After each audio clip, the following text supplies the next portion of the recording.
बात है, ठीक है ना। मेरा जो आज का विषय है वो है गुड फ्राइडे के ऊपर, ठीक है। लेकिन अभी मैं जो रखने जा रहा हूं उसको भी बहुत ध्यान से आपको सुनना होगा। लिखा है कि दो ही ग्रुप्स हैं, एक क्रिश्चियन ग्रुप, दूसरा cult group.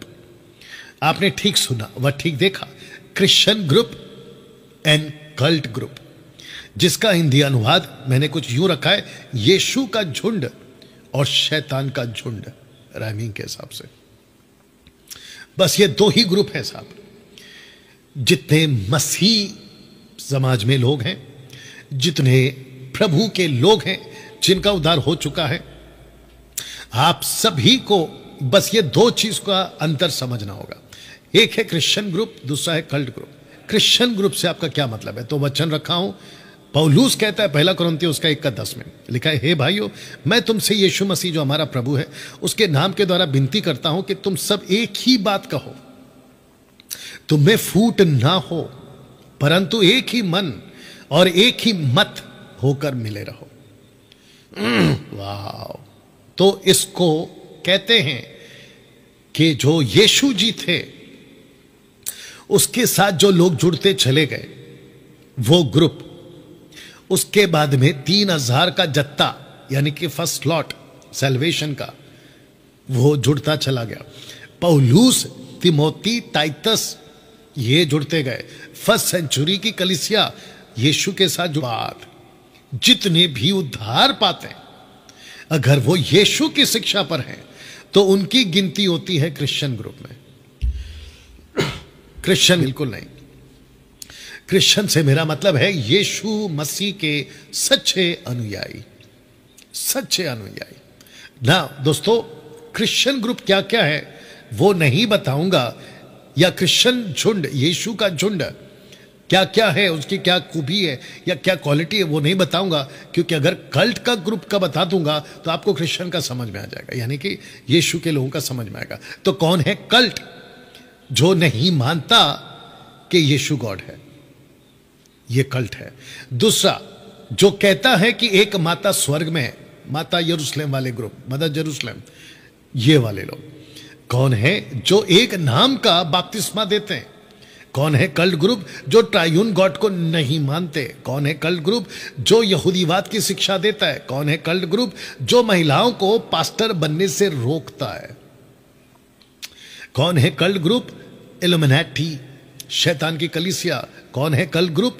One saved always saved, ऐसी वाली शिक्षा जो देते हैं, इनको कहते हैं कल्ट ग्रुप। कौन है कल्ट ग्रुप? जो कहता है कि मनुष्य गॉड है। बताइए, ऐसी बहुत सारी शिक्षाएं मसीह की देह में डाली जा रही हैं। कहते हैं कि परमेश्वर ने अपने स्वरूप में आदम और हव्वा को बनाया तो वो परमेश्वर है, बल्कि बाइबल में बिल्कुल साफ लिखा है कि परमेश्वर ने आदम और हव्वा को बनाया, लिखा है मनुष्यों की रचना की, मनुष्यों की सृष्टि की, गॉड की नहीं। तो ये कल्ट ग्रुप में आते हैं। कौन है कल्ट ग्रुप? जो स्टैचूज की वर्शिप कराता है या करवाता है। ओके, कौन है कल्ट ग्रुप? जो दशमांश की शिक्षा देता है, कहता है कि अगर आपने दशमांश नहीं दिया, बहुत ध्यान से सुनिएगा बात को, अगर आपने दशमांश नहीं दिया तो तुम पर श्राप आएगा। इसलिए कह रहा हूं ये कल्ट ग्रुप है। कहते हैं कि आपको दशमांश अगर देते हैं तो आशीष आएगी। बकवास। परमेश्वर पैसे के बेस पे आशीष नहीं देता। दशमांश की आज्ञा मसीह की कलीसिया के लिए नहीं है, नहीं है, नहीं है। दशमांश की आज्ञा सिर्फ और सिर्फ इजरायलियों के लिए थी, यहूदियों के लिए थी, और वो भी एक टाइम लिमिट के लिए थी। जैसे हर चीज का, दवाई हो, टॉनिक हो, कोई भी चीज हो, उसकी एक एक्सपायरी डेट होती है, वैसे ही परमेश्वर के बहुत सारी चीजों का भी एक टाइम लिमिट है। सैक्रिफाइस का एक टाइम लिमिट। अभी अंधभक्तों और जो अधूरे ज्ञान के लोग हैं, आपको बातें समझ में नहीं आएगी। ऐसे कैसे आपने कह दिया कि एक्सपायरी डेट है? बातों को समझिए, नहीं समझ में आता जस्ट लीव। दूसरा हम कुछ नहीं कर सकते आप लोगों के लिए।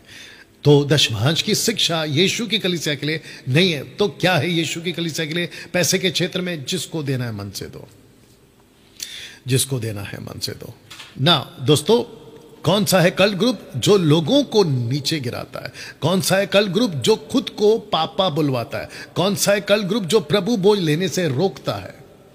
प्रभु बोझ, तुम्हारी औकात कैसे है कि तुम किसी प्रभु के दास दासी को, बेटा बेटी को, जो परमेश्वर में विश्वास कर चुका है, उसका उद्धार हो चुका है, वो प्रभु का दास दासी बन चुका है, बस उसका बपतिस्मा नहीं हुआ, देर सवेर उसका बपतिस्मा हो जाएगा, लेकिन तुम क्या कहते हो? आज रविवार है, खबरदार अगर तुमने बपतिस्मा प्रभु बोझ लिया तो। बोले क्यों? बोला तुम्हारा बपतिस्मा नहीं। मेरे को एक बात बताइए, उसका बपतिस्मा नहीं हुआ है लेकिन उद्धार होकर 3 महीना हो गया, 1 महीना हो गया, 6 महीना हो गया, 1 साल हो गया, आपने नहीं लिया, उसने नहीं लिया, या दिया, या कुछ ऐसी बात हो गई और बीच में आ गया प्रभु बोझ। तुम्हारा दिल कैसे करता है कि तुम उसको प्रभु बोझ से रोको? वो परमेश्वर का बेटा बन चुका है, बेटी बन चुकी है, दास दासी बन चुकी है, और बीच में लाकर कहते हो कि देखो इसका बपतिस्मा नहीं हुआ इसलिए। अच्छा, कौन सा वचन उठाते हैं? 1 कुरिन्थियों उसका 11 अध्याय वचन 23 से लेकर कुछ 32-33 तक, या उससे आगे भी। कहते हैं अनुचित रीति। तो जितने ऐसे सिखाते हैं ना, मैं उनको बिल्कुल साफ कहना चाहता हूं, ठीक है ना? ध्यान से सुनिएगा। पौलुस कहता है कि तुम आपस में एक दूसरे के लिए ठहरा करो। यह है कॉन्टेक्स्ट। उसको कहता है कि जो मसीह की देह को ना पहचाने। मसीह की देह कौन है? एक मिलकर मसीह की देह नहीं है, हम सब मिलकर मसीह की देह। तो वहां पर दिक्कत यह थी कि कोई एक दूसरे के लिए रुकता नहीं था और वक्त से पहले खा लेता था। तो पौलुस ने कहा अगर किसी को भूख लगी है तो जाकर खाना खा के आए, लेकिन कम से कम प्रभु भोज के टाइम पे एक दूसरे के लिए रुका करें। उसको कहते हैं अनुचित रीति, ना कि बपतिस्मा नहीं हुआ तो प्रभु भोज मत दो। ये बकवास है। तो दोस्तों, कौन सा कल्ट ग्रुप जो अर्पण की हुई वस्तु खाने की शिक्षा देता है? कहते हैं कि किसी के भी आगे अर्पण की हो उसको तुम खा सकते हो। बोले पूरी दुनिया में? तो जिसके चलते कौन सा कल्ट ग्रुप जो सिखाता है कि पुराना श्राप अभी भी है। बाल्टी देते हैं, कहते उल्टी करो, उल्टी हो गई इसका मतलब है कि आपका श्राप टूट गया। बताइए कौन है कल्ट ग्रुप जो खुद को किसी नबी से जोड़ता है? आपको पता होगा कि एक खुद को किसी नबी से जोड़ना यह गलत है। कौन है कल्ट ग्रुप जो सांसारिक जीवन जीने की शिक्षा देता है, जो सिखाता है कि केवल मुझसे ही प्रार्थना करवाओ? बताइए कौन है कल्ट ग्रुप जो जिब्रिश बोलता है और बुलवाता है? दोस्तों, इन सभी बातों को एक एक करके फिर कभी अलग से वीडियो बनाऊंगा।